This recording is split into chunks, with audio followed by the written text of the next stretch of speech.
schedule ng misa natin ito. Matagal-tagal na rin po ako hindi nag-misa ng Sabado. At siguro dahil matagal na ako hindi nag-misa ng Sabado, kaya ako po ginawa dito. Meron dito po Anyway, ang ating pong Ebanghelyo ngayong linggo, second Sunday of Lent, is from Mark, Gospel of Mark, chapter 9, verses 2 to 10. Ito po ay hinggil sa Transfiguration. Nung umakyat sa mundo ang Panginoon, ilang araw na lang bago siya ipako sa krus, at sa harapan ng kanyang matataling na kaibigan, biglang nagbago ang kanyang anyo. Naging masilaw, paliwanag ng paliwanag ng kanyang mukha, at pati damit niya naging nakakasilaw sa puti. Ano po ang nahulugan ng pagbabagong anyo ng Panginoon noon sa buhay po natin ngayon? Ano ang sinasabi? Ano ang pinaaalala ng karanasan ito ng mga tatlong kaibigan ni Jesus na nakita nilang nagbago ang anyo ang Panginoon? Ano po ang sinasabi, pinaaalala, at ang mabuting balita naman ito sa atin ngayon? Ito po lang yung usapan sa Ebanghelyo. Itong nangyari 2,000 years ago, may sinasabi at may pinaalala sa atin. Tatlong bagay lang. Unang-una, hindi po matagal na nagliwanag ang mukha ng Panginoon at naging maputing-puti ang kanyang damit. Palagay ko po sandali lang. At nang matapos makita ng mga alagad ang Panginoon, pagkatapos na nag-ibaan niya, ako po'y naniniwala, after that, nagsabi sila, siya pa rin ang Panginoon. It is the Lord. Ito po ay isang salita na uulitin nila pagkatapos nilang makita muling mabuhay ang Panginoon ng Easter Sunday. Pagkatapos ng paghihirap na nakita, pagkatapos ng mga dugo, pagkatapos ng mga pagkasakit sa krus, masasabi nila, makikita ulit nila ang Panginoon sa likod ng mga iyon. It is the Lord. Siya pa rin ang Panginoon. Noong ako po'y nagdilisa pa sa Angeles, tuwing alas 6 na gabi. Pagkatapos po, linggo po yun, Sunday evening, ay regular mass po sa Angeles. Pagkatapos po ng misa, may isang matandang lalaki, hindi dadaan sa simbahan, dadaan po siya sa sacristan. At kunwari hindi ako nakikita, at kunwari hindi ko rin siya nakikita. Pero nakangisi po habang tumadaan siyang babagal, na parang inihintay na magmamano sa kanya. Dahil isa po siyang dating pare. Lumabas po sa pagkapare, nag-asawa, at ngayon ang buhay, dahil sa ordinary tao, may asawa, may anak, at may apo na.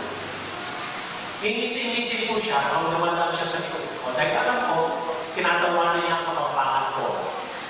Dahil magaling po siya sa kapampangan, at kinakantsawan po niya yung kapampangan ko, colloquial daw yung kapampangan. Anyway, when I see him, magmamano po ako sa kanya.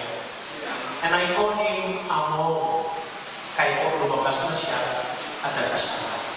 Dahil po nakikita ko sa likod ng kanyang pagkatao, sa likod ng nakikita ko, hindi ko po nakikita ang isang pareng na lumabas, hindi ko po nakikita ang isang tao na nag-asawa na, hindi ko po nakikita ang isang dating pare na ngayon nagsisimba na lang at hindi na nag-iisa. Basta ang nakikita ko po ay isang pare. It is a priest. Para kung nag-aaral ako sa saints ko, marami pa po noon sa mga madres sa saints ko, mga German. At sa mga German na madre, Benedictine ito, may mga masungit, may mga matatapang, may mga mababait. Pero ano po ninyo, natatandang ko ng palilit ako, hindi ko sila tinitignan bilang German na madre, hindi ko tinitignan bilang masungit na madre, hindi ko tinitignan na mapuputing madre, hindi ko tinitignan na strictong madre German. Basta ang nakikita mo ko, mababait na madre. Ito po ang isang mensahe ng pagbabago ng iyong Panginoon. Sa likod ng kanyang pagbabago ng iyo, siya pa rin. It is the Lord. At kung mauunawaan po natin ito sa relasyon natin sa isa't isa, kung minsan po sa pagkikipag-ugnayan natin sa isa't isa, nagbabago ang anyo natin.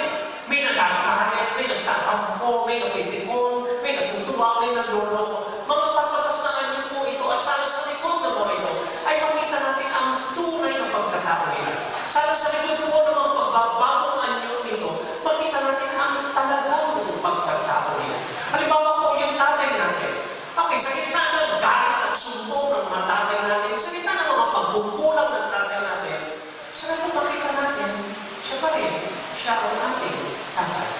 At ganoon din po sa mga nanay natin, sa gitna ng mga pagkukulang ng nanay, sa gitna ng mga dadadami ng utos ng nanay, sa gitna ng mga ano-anong galing na nakikita ng nanay, sa likod doon, makita natin, it is our mother.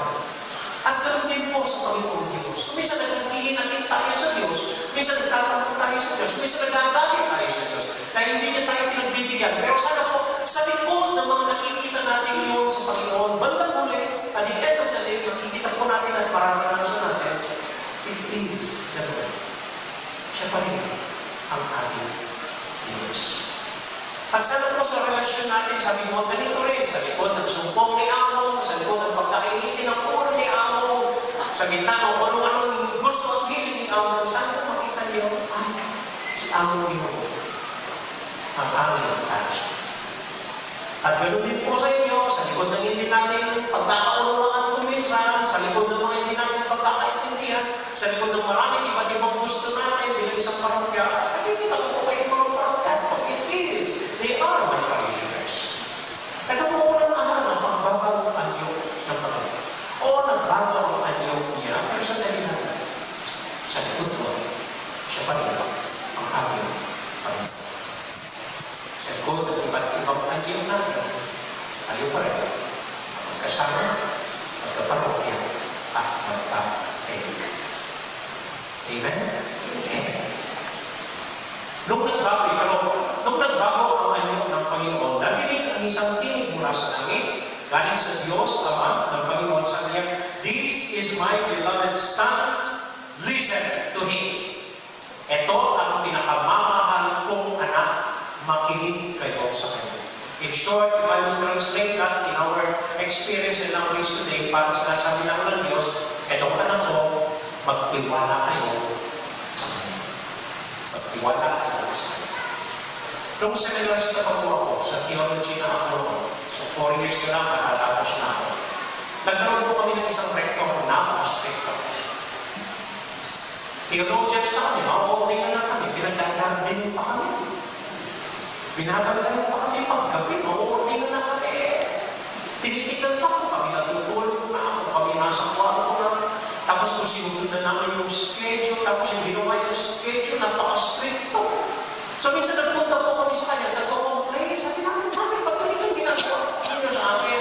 Ba't ganito yung schedule namin? Ba't ganito yung pinagkagawa ko sa amin? Bakit natin kami doon? Hindi, magkakaano na kami, kami mga high school." Nung una po, hindi siya kumiko. And then after a while, ito na ako sinabi niya. Ako ay ang rector ninyo.